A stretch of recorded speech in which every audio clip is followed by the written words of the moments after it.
From Upper Michigan Source, this is your Sports on Demand for Wednesday, January 23rd. I'm Mike Ludlum. The answer is 1974. The question is, when was the last time Florence and Norway met in boys high school basketball? That's right, about 45 years ago. The Bobcats and Knights are less than 25 miles apart, give or take a mile.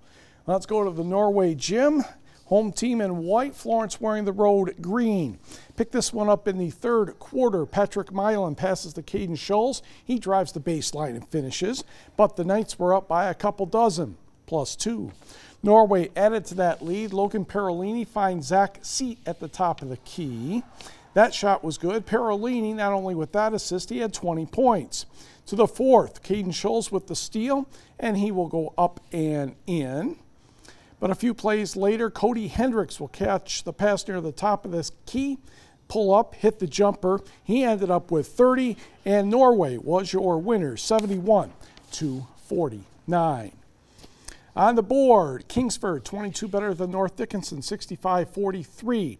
Peyton Fidel a career high 29, and Escanaba 71-67 victory getting past Houghton. Brad Simonson had 41 for the Gremlins.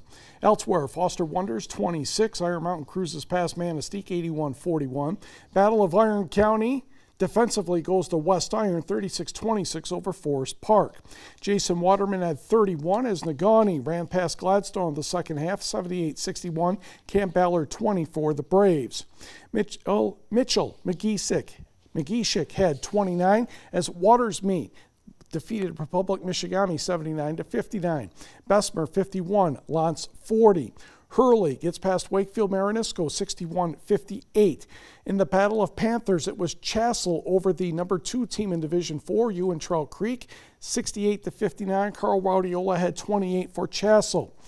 Everybody scored for Ontonagon in the 61-48 win over Jeffers. Christian Hocking with 26 for the Jets. We did not hear from Hancock and Calumet. William Lyons pours in 23. Lake Linden Hubble 77, Barriga 52. Tyler Sundling knocks down 27 as Rapid River turned back Barker River Harris 81-65. Cedarville a dozen better than Engadine 75-63. Did not hear from Brimley and Detour. Pickford upends Rudyard 62-50, and it was Sault Ste. Marie over Newberry 52-38. Just a couple of games on the girls' side. Florence ran past Waters Meet 63-24.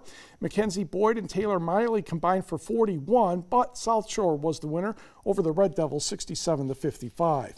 GLIAC basketball. Michigan Tech women had 10 players score, and unfortunately, none of them reached double figures. Third-ranked Grand Valley won 70-44.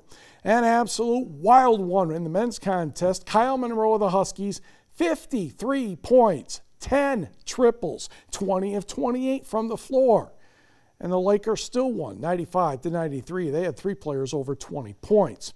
NMU picked up a pair of victories at Davenport. Double-doubles for Aaron Honkala and Jessica Schultz, 52-42 Wildcats. Miles Howard had 14 points and 12 rebounds. Wildcats 67, Davenport 58.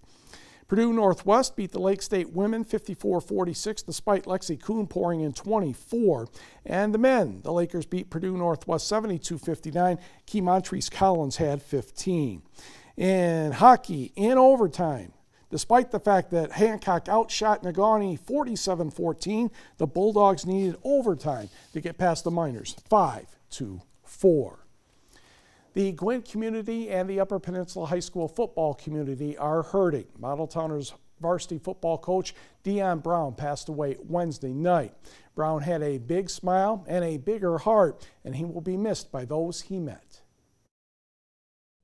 Dion Brown played football at NMU, earning all GLIAC second-team honors in 2004. He was an assistant coach at Ishpeming for 2 of the Hematite State Championships in 2012 and 2013. He took over the Gwinn program in 2014.